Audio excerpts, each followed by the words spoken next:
We have breaking news as after a very long time of waiting regarding Vladimir Guerrero Jr. contract number, it has finally been leaked. A brand new report from Jon Heyman has dropped, revealing not only what the Jays' offer was, but an exact number. We're going to break that down and discuss what it means going forward because Jays fans are livid, fans are confused, and this is absolutely ludicrous. I'm going to break all it down in this episode, but before we get into it, folks, if you're part of the 71% who aren't subscribed to the channel, this is the place to be for daily Jays content.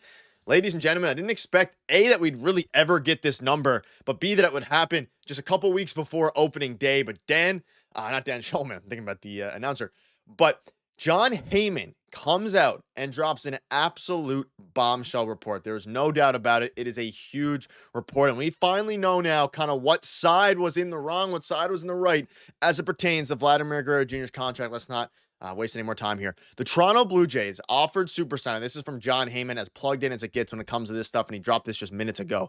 Toronto baseman offered superstar first baseman Vladimir Guerrero Jr. a deal for about $500 million before negotiations were halted last month, although significant deferrals put an estimate of the actual net present value between $400 and $450 million. League sources familiar with the negotiation tell the Post. Ladies and gentlemen, this is a little bit absurd for a few different reasons. We're going to dive into some fan reactions. We're going to dive into just everything here. But the Jays, it is confirmed now, offered $500 million with deferrals. Now, deferrals are pretty common all across the MLB. There is some exceptions, Juan Soto, things like that. Of course, Shohei Ohtani got his contract heavily deferred. Ladies and gentlemen, Vladimir Guerrero Jr. declined a $500 million offer from the Blue Jays. Let's not forget, the first leaked offer that was ever presented before they kind of re-engaged in negotiations earlier, this offseason was $360 million. Now, that was seen as a low ball, and I would agree. That was a big low ball. There's no doubt about it. However, $500 million. $500 million is not a low ball. That is not only an unbelievably fair offer. That is an offer I didn't think the Jays got to, and I never thought they would ever get to. Vladimir Guerrero Jr. is a first baseman, and the Toronto Blue Jays offered $500 million. So, for me, any discourse about this front office not wanting to pay Vladimir Guerrero Jr., this was not on the front office. They offered $500 million. After deferred money, $450 million. There were months of conversation about how the Jays, should they offer $300 million? Should they offer $400 million? He clearly wanted $585 million. That number thrown around by David Ortiz seemed to be the number that he wanted, which is $85 million more than what they offered him at $500 million. But the fact that they offered Vladimir Guerrero Jr. $500 million, he's had two good seasons at the MLB level, like two really good seasons, and then a couple of okay ones and a couple bad ones. It is absolutely ludicrous. And let me know down below in the comment section, one, who has the narrative kind of switched for you guys between getting mad at the front office and getting mad at Vladdy? Yes, they could have extended him earlier. I'm not giving the front office a pass on that. They didn't build a good team last year, all these different things. But as it pertains to Vladdy, I don't know that you could have offered him more than $500 million. Like, if they offered him $550, probably an overpay. Would I be okay with it? Maybe. $600 or whatever he wanted, it's absurd money for a first baseman. Unbelievable. You can see this here. A bunch of, thoughts are coming in. I'm very curious to see what you guys think down below. But good for Vladdy to bet on himself. But turning down $400 to $450 million as after deferrals, up to $500 million before deferrals, pretty well confirms he had very little intention of foregoing free agency. Also a decent chance that no other team comes even close to the Jays' final offer. Now, that's the big thing.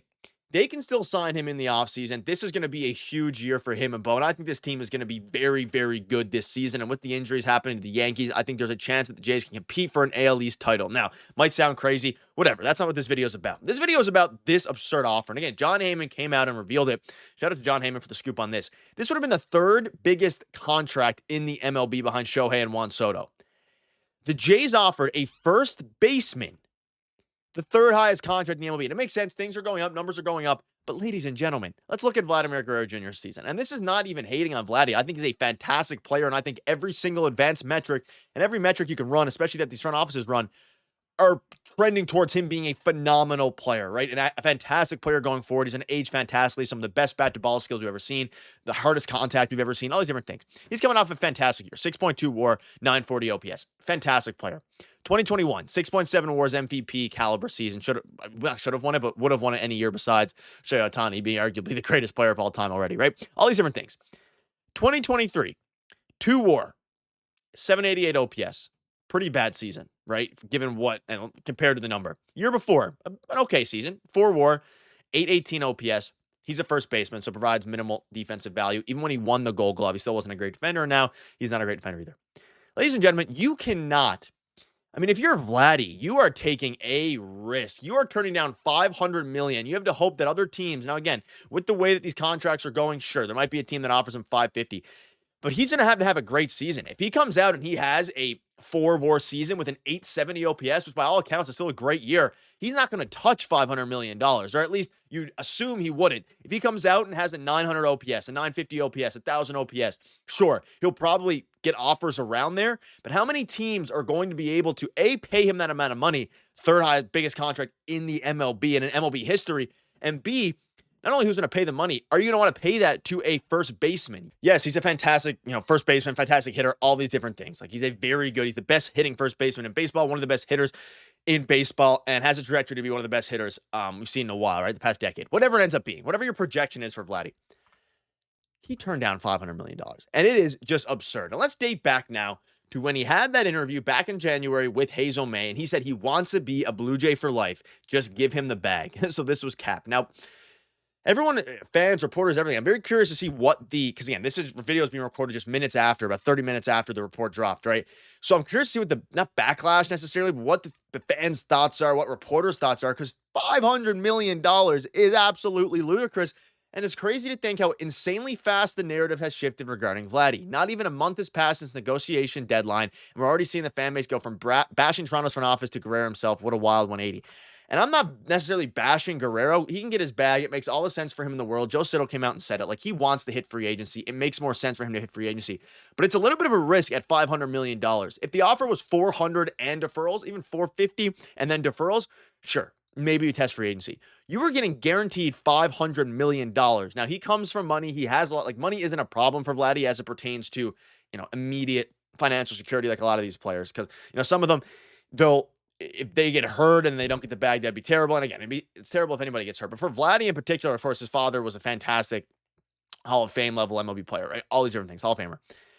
Regardless of that, you decline $500 million. Like, what on earth are we doing? And again, sure, it's up to him. You can see that some of the fans' reaction from Johnny here. This MF turned down $500 million, even with deferrals. A contract in the 400 to 450 region is a pretty reasonable offer, whether or not there is deferrals. Fantastic offer. I can no longer even remotely blame the front office for it this year. Yes, in the past, you could have got the deal done. There's other ways you could have gotten this done. I'm not giving him a full pass. But for this negotiation period, there's no world they were going to give him more than $500 million. There's just no world. It just wasn't going to happen. He is a first baseman. He has to prove it. And now the Jays are in a spot where hopefully he does prove it, because if not, it's going to look bad for Vladdy, and he might not get paid the amount of money that you were hoping for. But that'll wrap it up. Let me know down below what your thoughts are. Absolutely ridiculous, ludicrous situation. We finally got the offer revealed. We're going to keep you up to date with all the latest news like we always do, so make sure to hit that subscribe button. Cheers, and we're going to have more videos coming surrounding this.